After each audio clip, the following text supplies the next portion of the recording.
Ayolah Pak, tolong jangan pecah belah rakyat dengan langkah-langkah politik Pak. 17% perolehan suara Bapak di Pilpres kemarin itu adalah suara rakyat. Hola netizen yang tercinta, Capres nomor urut 3 Ganjar Pranowo masih meyakini bahwa ada kecurangan dalam pemilu 2024. Ganjar bahkan mendorong agar DPR mengajukan hak angket untuk mengusut kemungkinan adanya kecurangan. Masih tidak yakin dengan perolehan sementara yang didapatnya, Ganjar mengaku masih belum mau mengucapkan selamat kepada kandidat yang berpotensi menang.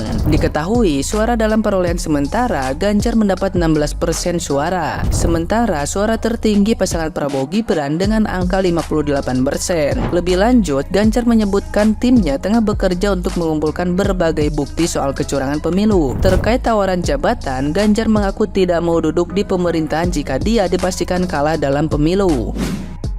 Putusan saja belum siapa yang menang hari ini. Maka kita melihat, loh ini belum putusan kok. Semua sudah saling memberikan pengakuan dan sebagainya. Saya sampai ditanya sama kawan-kawan juga, udah Pak Ganjar sampaikan selamat. Oh ada waktunya. Kalau saya menyampaikan selamat hari ini, saya mendahului KPU. Kan KPU mau menyampaikan tanggal 20. Kayak WA, ada relawan, ada masyarakat, ya, ada ilmuwan gitu. Oh ya? Oh macam-macam. Mas Ganjar kasih selamat saja. Nanti kalau ditawari kabinet mau, pokoknya yang cerita-cerita seperti ini. Tim ses. Nah, gimana nih menurut netizen yang terhormat? Silahkan berkomentar ya.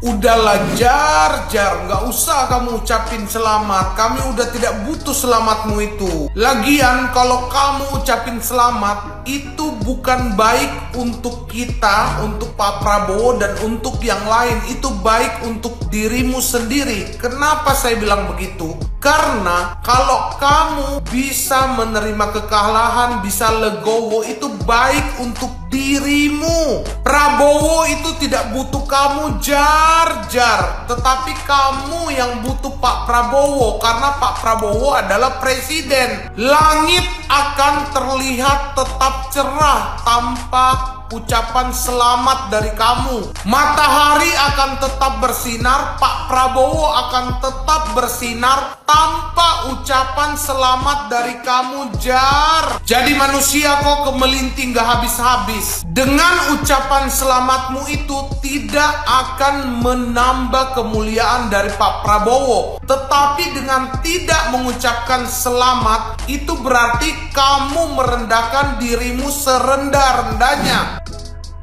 Halah Pak Ginanjar, Bapak menghimbau masyarakat untuk tidak membuat hoax agar menjaga kondusivitas. Tapi yang membuat hoax itu adalah kelompok Bapak sendiri, yaitu Mas Adian. Gimana Pak Ginanjar? Yang suka bikin hoax siapa? Mas Adian kan?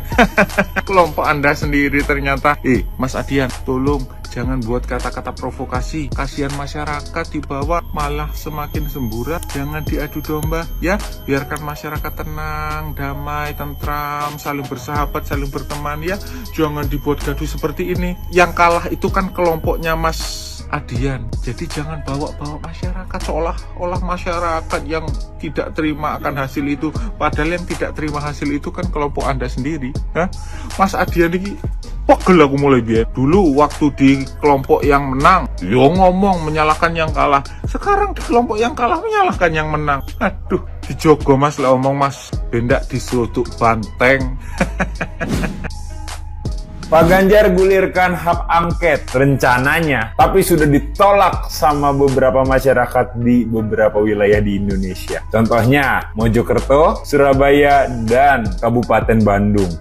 Ayolah Pak, bersikaplah satria. Seperti Pak Prabowo ketika dia kalah 3 kali pilpres, tidak pernah sekalipun meluncurkan hak angket. Bapak baru sekali aja udah mau angket-angketan. Kemelinti. Ayolah Pak, tolong jangan pecah belah rakyat dengan langkah-langkah politik Pak. 17% perolehan suara Bapak di pilpres kemarin itu adalah suara rakyat. Kalau suara rakyat Bapak nggak mau dengerin, lalu suara siapa? Suara ketua umum partai?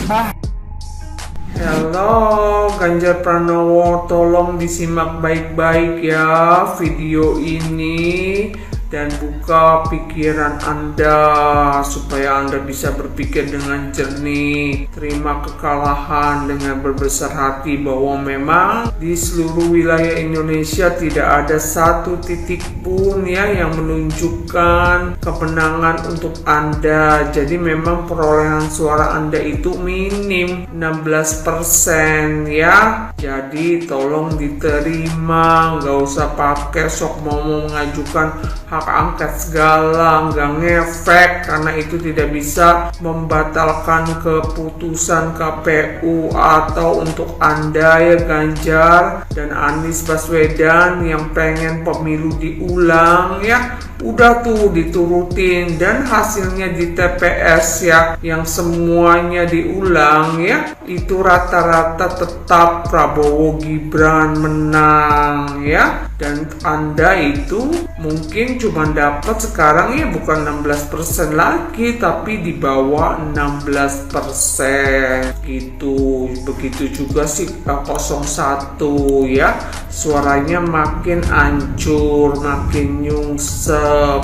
Bukannya diulang makin tinggi, makin naik, tapi makin turun, terjun bebas. Nah, kalau misalnya mau diulang semua ya, itu pemungutan suara tuh di Indonesia nanti kita biruin semua tuh ya. Jadi 90% saya yakin rakyat akan mencoblos tetap Prabowo Gibran dan itu seluruh wilayah Indonesia jadi biru semua, artinya Prabowo menang di seluruh wilayah Indonesia dan mungkin cuma di daerah radikalis Aceh dan Sumbar ya yang masih memilih si Anies Baswedan dan si Muhaimin gitu. Capres Anda aja Mahfud MD sudah legowo menerima kekalahan Anda ya, dan dia juga tidak ikut-ikutan mau soal hak angket ya, karena dia kan ngerti hukum tuh, jadi ya dia bilang juga percuma, angket itu tidak bisa membatalkan keputusan KPU. Paham Ganjar Pranowo? Jadilah seorang negarawan sejati, politikus sejati ya, jangan jadi LOSER. Bapak Ganjar yang terhormat, saran saya lebih baik Anda jangan terlalu berambisi dengan menjadi presiden, Pak. Karena rakyat semakin tahu loh, semakin bisa menilai bagaimana kepribadian Anda loh ketika Anda kalah dalam Pilpres 2024.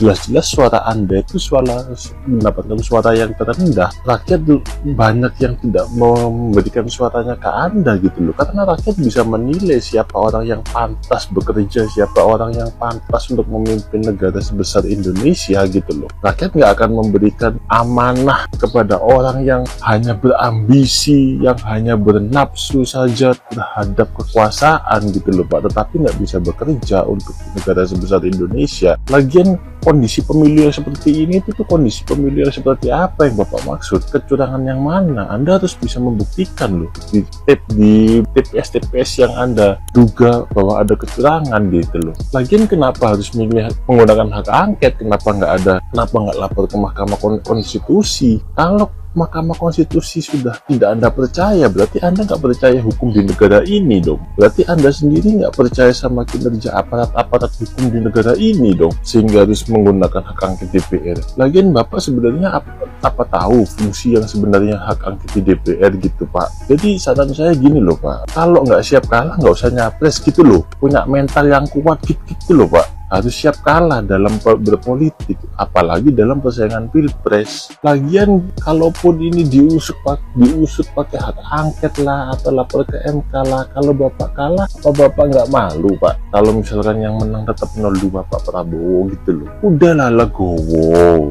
Kalau kata orang Jawa itu legowo Pak. Toh masih ada pilpres 5 tahun lagi, barangkali Bapak bisa ikut pencalonan lagi di tahun 2029 ya kan? Legowo aja lah, kalau kalah itu kalah aja. Kalau nggak siap kalah nggak usah ikut pilpres gitu loh, simple Pak.